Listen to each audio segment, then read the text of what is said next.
that you? Well, this video is really going to help you out. Welcome to Crafty Music Tips. My name's Crafty. I'm going to give you a hand with some hacks for being able to sight read. Okay, so if you're watching this video, I'll just assume that you know where the notes on the stave are and you also know what all the music terms are. But if you have any missing pieces of the puzzle there, well then do what you need to do in order to learn them. Do it. Okay, so number one on our list of 5 here is being really clear on what the tasks are in order to sight read. So you have to know what the notes are when you're reading them. You have to know when the notes are, and also you have to know where they're located on your chosen instrument, whatever it is. So if you're overwhelmed with trying to compute all of those 3 different things, well, might I suggest that you just practice one of those things at a time. So how can you do that? Well, if it's just the note recognition, well, then actually just sitting down, practicing reading notes. Now, if rhythm is your issue, or, identifying the timing of what you're sight reading, well, actually just sitting down, practicing that, not worrying about what the notes are, but just the timing. Timing is everything. So for instance, clapping out the rhythms, or if there's people around, just tap them. Maybe I need a little more instruction than just tap it, tap it, tap it. Now, on the subject of working on your rhythm and timing, I've got a bunch of videos on this channel that can help you out with that, so I'll leave a link below.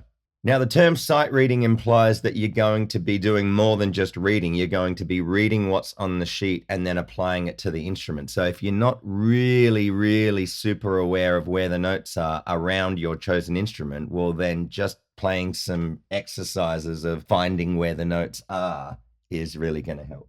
I can play any instrument at all, you name it. I'm a multi-instrumentalist. Now, if your chosen instrument happens to be a fretboard related one, well, let's face it, the fretboard's weird. How are you going to know if that's a sharp or if that's, a white key natural note? It's hard to know. So if you would like some help on that, I have a online course on offer. It's called the Fretboard X-Ray Vision Challenge. It basically just clears up all the confusion of where the notes are in a step-by-step process that you can follow at your own pace. And as I said with the rhythm videos, I'll leave a link for that below.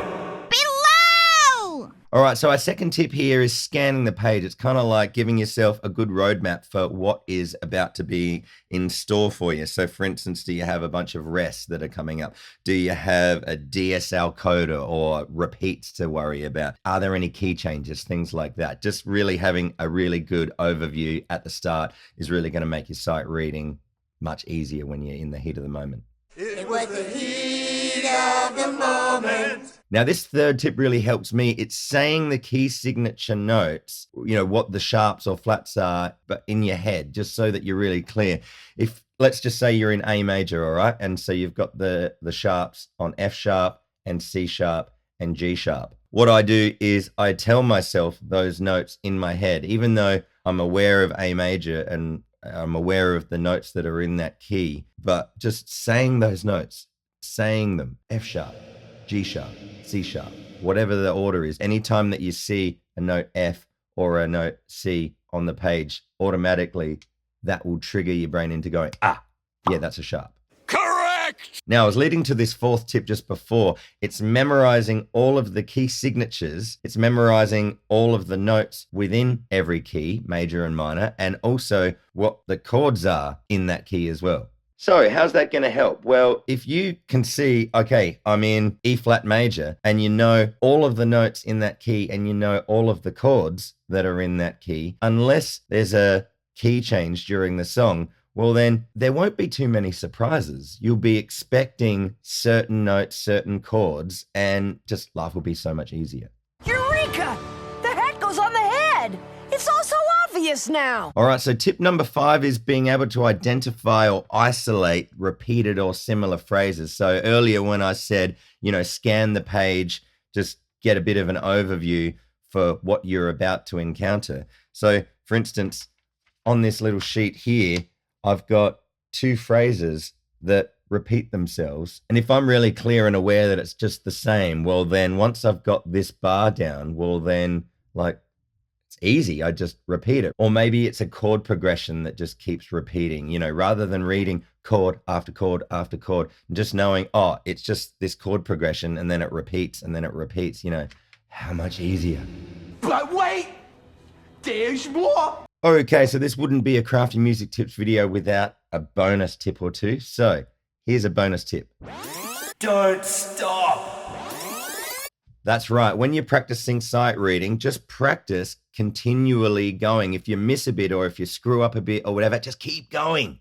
Get your knees up! Getting used to catching up will really help you in a situation where there's other people that are up to the right spot, and then you can catch up. Just keep swimming, just keep swimming. Also, my last bonus tip is just practice the art of sight reading every day. It doesn't need to take very long necessarily if you're busy with lots of other practice or other life things. But for instance, just for a minute or two a day, for instance, it's just a way that you can just constantly be just utilizing your brain in that area and stimulating your brain. It's very stimulating.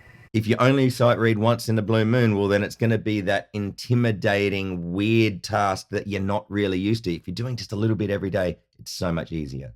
It's just that easy. All right, so there's my tips on helping you sight read. What was the most helpful? Leave me a comment below. Let me know. What was the most helpful for you? What is it that you're going to work on? Also, with the name Crafty Music Tips, yes, that does imply that there's a bunch of other music tips related videos that can help you out here on this YouTube channel. So go check them out. And if that's still not enough, I have one little parting gift to offer you. It's called 5 Steps to Fast Improvement. Basically, all it is, it's an ebook that will give you the tools to be able to figure out, well, how is it that I'm not improving at the rate that I want to, and how can I improve at the rate that I want to? Because let's face it, we've all had those feelings of meandering where we're just chasing our tail, not really getting where we want to. So I lay it out in 5 steps in this ebook for you to read, where you just get really clear on what is it that you need to do in order to be able to make the improvements that you want with your music. So if that sounds helpful, I'll leave a link below. All right, so this has been yet another Crafty Music Tips video. I hope it's been helpful for you. I'll sign off by saying that if you have a musical decision to make in your life,